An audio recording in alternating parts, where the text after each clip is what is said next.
This is called voyeurism. It can be done completely hands-off.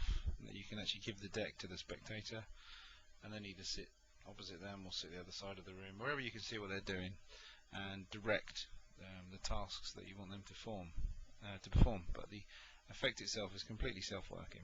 So to start with, they spread the deck, check it's regular, and then you ask them to cut off about half and flip those face up. So they cut the pack, flip half face up. Then they spread through the face up cards just to check they're all different, just a random selection of cards, and place that half face down. Then they give that half another cut.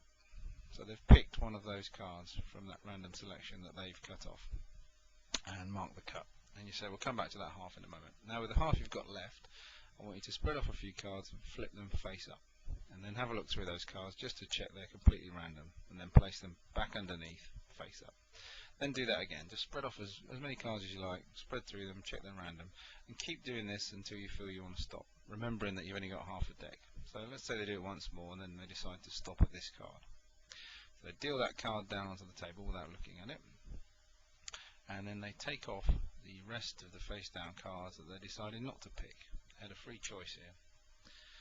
Turn those face up. And the one card they decided to stop on, without looking at it, they place it face down in the center of all the others.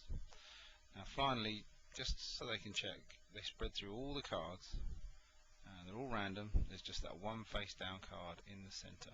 Now remember, the spectator can do all this. There's one card in the center that they've freely selected. Now back at the start, they cut this half of the deck at this point and selected this card. Now we're going to repeat the same thing. We'll take the other cards and leave their selection face down in the center. Just as with the other packet, they can spread through all these, check their random cards, and check there's only one card that they selected that's face down. Then we turn both halves over. So they've got one card in each half that they freely picked. You're nowhere near them, you haven't touched the deck. Now finally, we find out what the two cards are that they selected. So you ask them to take one packet and spread it out, and it turns out that the card that they freely selected and reversed was the Three of Hearts. Then you ask, there's no other reverse cards of course, then you ask them to spread out the other packet, and it just so happens that the one card they picked in that half was the Three of Diamonds.